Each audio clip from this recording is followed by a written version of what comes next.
வணக்கம். இது பிராண்டி செய்திகள். தை பிறந்தால் வழி பிறக்கும் என்பார்கள்.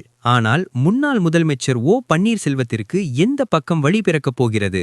2026இல் திமுக கூட்டணியா அல்லது நடிகர் விஜயின் தவைகா கூட்டணியா?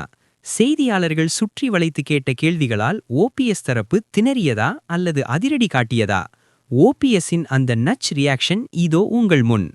சென்னையில் இன்று செய்தியாளர்களை சந்தித்த ஓ பன்னீர்செல்வத்திடம் அரசியல் கூட்டணி குறித்து அடுத்தடுக்கான கேள்விகள் முன்வைக்கப்பட்டன.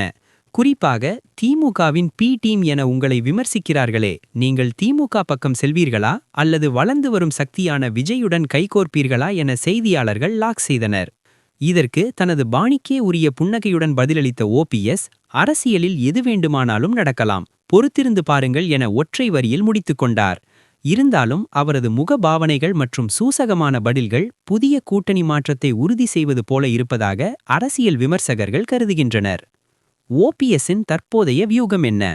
விஜய் மீதான ஈர்ப்பு.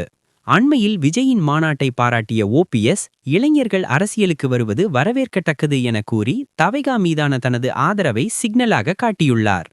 அதே சமயம் சில முக்கிய சட்டப்பேரவை விவகாரங்களில் திமுகவிற்கு ஆதரவான நிலைப்பாட்டை எடுத்தது திமுக கூட்டணியில் ஓபிஎஸ் இணைய வாய்ப்புள்ளதோ என்ற சந்தேகத்தை வலுப்படுத்தியுள்ளது. அதிமுக எதிர்ப்பு. எடப்பாடி பழனிசாமியை வீழ்த்த யாரிடமும் கைகோர்க்க தயார் என்பதே ஓபிஎஸ்ஸின் தற்போதைய மாஸ்டர் பிளான்.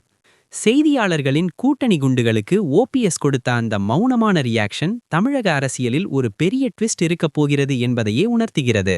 தை பிறந்தாச்சு, வழி யாருக்கு பிறக்கப் போகிறது? திமுகவிற்கா, தவைகாவிற்கா அல்லது ஓபிஎஸ்ஸிற்கா? தொடர்ந்து இணைந்திருங்கள். இது பிராண்டி செய்திகளுக்காக உங்கள் பிராண்டி ஜெரி.